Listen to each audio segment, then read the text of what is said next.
Lynette from Chadwick Real Estate on Sydney's Upper North Shore.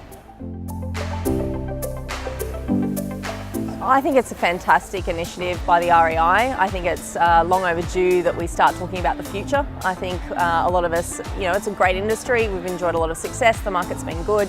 And I think a vision around what the potential disruptors are to the industry and where we need to adapt and change right now versus when it's too late, it's probably a really good agenda to actually put on the table at this point in time. In terms of the industry recognising itself as a profession, there's a process that needs to actually unfold for that to happen.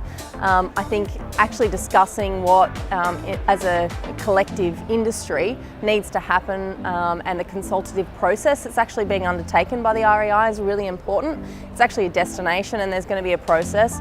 I think in terms of a value proposition, that's probably at the heart of what the key thing is to maintain ourselves as relevant to the consumer.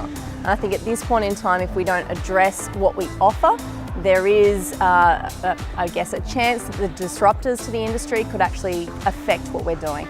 In terms of the professional standard scheme, I think it's definitely the future of the real estate industry.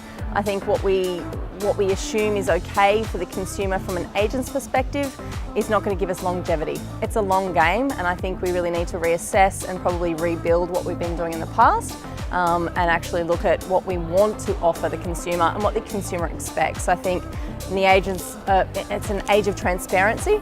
I think we actually need to communicate and really underpin what we value. I think any agents are on the fence about a move towards professionalism. I think what I'd say to them is get uncomfortable. It's easy. It's a great industry, and we've got a lot of agents that have done extremely well. I think what I'd say is if you want to future-proof what you do as an agent, you really need to actually get involved and get active around the decisions that are going to be made, because it will actually affect the future.